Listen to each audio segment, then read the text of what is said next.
Here's a psychology insight most people aren't ready for. Your first love didn't just shape your past, it literally rewired your brain. And no matter how many years go by, your mind keeps them stored in a way that's completely different from everyone who came after. You've probably experienced this. You're living your normal life. Maybe you're in a relationship. Maybe you're not. And then something random happens. A song comes on, a smell in the air, someone laughs a certain way, and suddenly you're 16 again. You're thinking about that person, your first love, the one who felt like everything.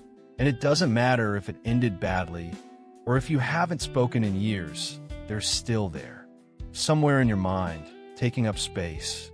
Psychologists call this the reminiscence bump, and it's one of the most powerful memory phenomena your brain has. Your first love doesn't just live in your memory.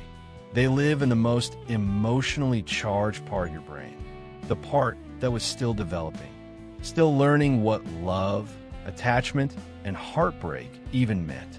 And because of that, they became hardwired into who you are.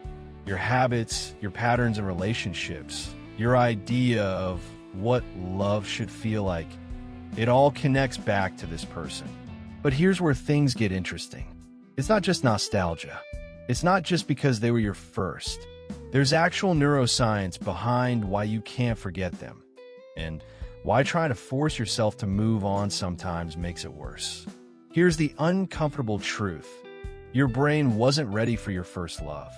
When you fell for them, your prefrontal cortex, the part of your brain that handles logic, decision-making, and emotional regulation, wasn't fully developed yet.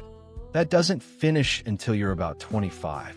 So when you experienced love for the first time, your brain had no filter, no context, no comparison. It was pure, raw emotion with nothing to soften it. Every touch felt electric. Every word felt life-changing. Every moment felt like the most important thing in the world. And your brain recorded all of it at maximum intensity. But this is only half the story, because it's not just about intensity. It's about what that relationship taught your brain to expect from love itself. And this next part explains why some people spend years chasing a feeling they can't quite get back. Psychology fact number 1. Your first love creates your brain's love template. This happens because your brain takes that first experience and turns it into a blueprint. Psychologists call it your attachment template. Everything you learned in that relationship, how love feels, how arguments happen, how closeness works, what rejection does to you, becomes a model your brain uses to compare every future relationship. You think you're choosing partners based on compatibility, but what's really happening is your brain is searching for patterns it recognizes, patterns that feel familiar, even if they weren't healthy. Psychology fact number 2. Nostalgia erases the bad parts. For example, let's say your first love ended messy. Maybe they hurt you. Maybe you fought constantly. But here's what your mind is doing in that moment when you remember them years later. It's filtering out the pain. Neurologically, your brain smooths over negative memories and amplifies the positive ones. That's why you remember the late-night talks, the laughter, the way they looked at you.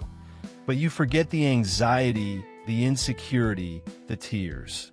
Your brain protects you by rewriting the story into something softer, something beautiful, even if it wasn't. If that made you pause, good. It means it hit where it needed to. Because most people spend years convinced they lost the one, when really they just lost the feeling their brain wasn't equipped to handle properly the first time around. Psychology fact number 3. Your brain links them to identity formation. Here's what makes first love different from every other relationship. It happened during your identity formation years. You weren't just falling in love with them. You were becoming yourself at the same time. Your interests, your values, your confidence, your dreams, all of it was forming while they were there. So in your brain, they're not just a memory. They're tied to who you became. That's why it feels like losing them meant losing a part of yourself. Because in a way, it did. Psychology fact number 4. The first-time effect is neurologically permanent. And here's the science behind it. Your brain releases dopamine, oxytocin, and adrenaline during romantic experiences. But the first time you experience these chemicals in a romantic context, your brain doesn't know what to do with them. It just floods your system, creates new neural pathways, marks the moment as significant. That's why your first love gets stored differently. It's not buried under dozens of other relationships. It stands alone. It's the original file your brain keeps going back to. Psychology fact number 5. You're not missing them. You're missing who you were. Here's one mental shift that actually creates change.